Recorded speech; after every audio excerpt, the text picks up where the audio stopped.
योग दर्शन कैवल्यपाद में आपका स्वागत है। आज का विषय है जात्यांतर परिणाम, अर्थात प्रत्येक व्यक्ति का अलग अलग विचार क्यों होता है, मतांतर क्यों होता है,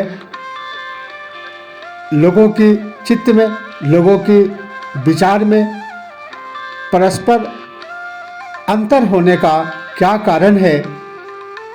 इस विषय में आध्यात्मिक और वैज्ञानिक कारण प्रस्तुत किया जाएगा। महर्षि पतंजलि योग दर्शन अध्याय 4 कैवल्यपाद सूत्र 4 में बताते हैं, निर्माण चेतन स्मिता मात्रा, अर्थात निर्माण हुए चित्त अस्मिता, अहमता, अहम तत्व से होते हैं। पहले बताया गया है कि प्रकृति के 3 गुण हैं।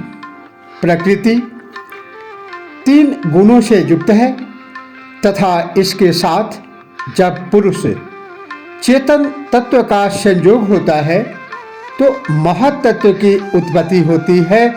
समष्टि में जिसे महत्त्व कहते हैं, व्यष्टि में वही चित्त है।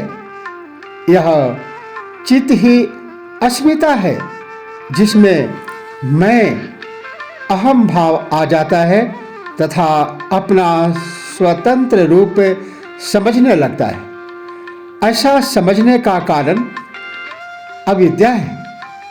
इस सूत्र में यही कहा गया है कि यह समष्टि अर्थात चित्त, समष्टि चित्त महत्त्व ही अहम के कारण है, व्यष्टि चित्त हो जाता है तथा प्रत्येक व्यक्ति का चित्त भिन्न भिन्न ज्ञात होने लगता है। प्रत्येक व्यक्ति का विचार भिन्न भिन्न ज्ञान होने लगता है, मतांतर महसूस होता है। इस सूत्र में निर्माण चित्त, बनाए हुए चित्त से तात्पर्य व्यष्टि चित्त है तथा यह महत्त्व समष्टि चित्त है। दोनों एक ही है, किंतु अस्मिता अहम भावना के कारण व्यष्टि चित्त उस महत्त्व से भिन्न प्रतीत होने लगता है। यह भ्रांति भी उसी प्रकार की है जैसे आत्मा व्यष्टि चेतन तथा परमात्मा समष्टि चेतन की भिन्नता है। जैसे आत्मा तथा परमात्मा को भिन्न समझने की भ्रांति तथा आत्माओं को अनेक माना। इसको और बेहतर ढंग से समझाने के लिए महर्षि पतंजलि कैवल्यपाद के सूत्र 5 में कहते हैं, प्रवृत्ति भेदे प्रयोजकम चित्तमेक मनेकेशाम, अर्थात अनेक चित्तों को नाना प्रकार की प्रवृत्तियों में नियुक्त करने वाला एक चित्त होता है। इस सूत्र के अनुसार सभी व्यक्तियों के चित्त अज्ञानवश भिन्न भिन्न प्रतीत होते हैं, किंतु वे भिन्न भिन्न नहीं है, बल्कि एक ही है।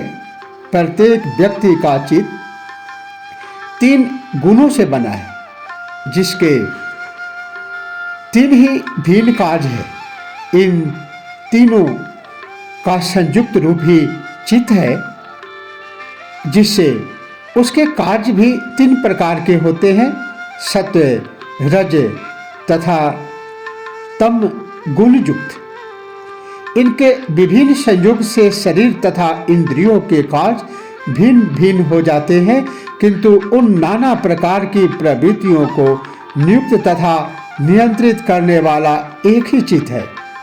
इसी प्रकार प्रत्येक व्यक्ति के चित्त भी एक ही है, क्योंकि सभी तीनों गुणों से निर्मित है। इसीलिए कहा गया है कि इन समस्त चित्तों का संचालन करने वाला एक ही चित्त है। इसीलिए सभी मनुष्यों की स्वाभाविक प्रवृत्तियों में समानता पाई जाती है।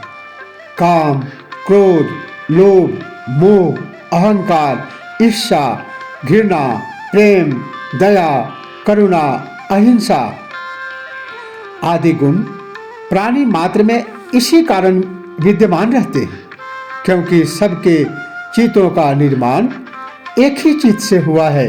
वैज्ञानिकों के अनुसार भी यह सारी सृष्टि 106 तत्वों से बनी है, जो सभी जड़ चेतन में न्यूनाधिक मात्रा एवं संख्या में पाए जाते हैं, तथा ये सभी तत्व उस एक ऊर्जा से निर्मित है। सृष्टि में भिन्नता दिखाई देते हुए भी इसी कारण से उसमें एकता है।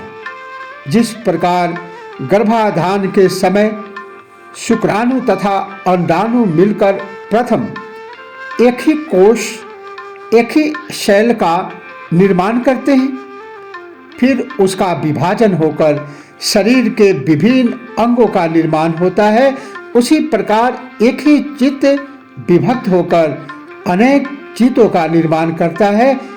इसे उस समष्टि चित्त की प्रवृत्ति कहते हैं, तथा इन विभिन्न चित्तों की जो प्रवृत्ति है उन्हें वृत्तियां कहा जाता है।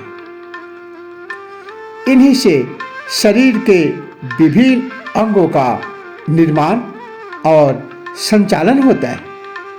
महर्षि पतंजलि सूत्र 6 में कहते हैं, तत्रे ध्यान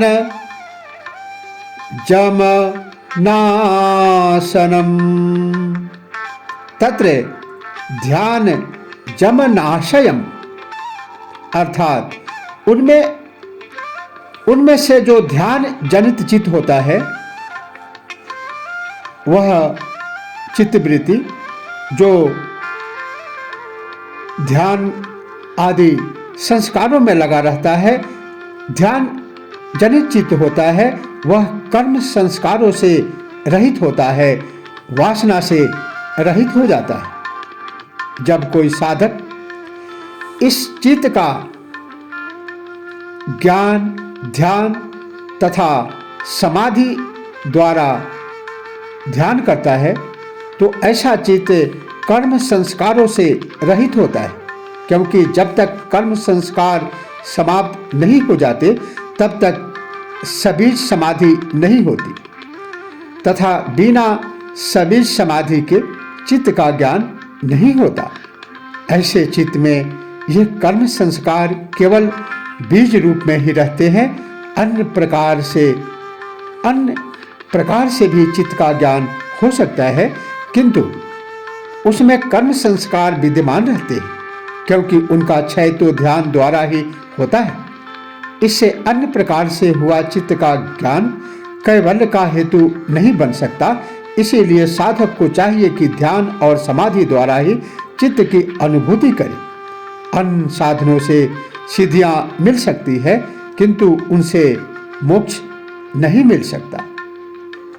आज इतना ही, शेष अन्य सूत्रों में। तब तक के लिए ओम नमः शिवाय।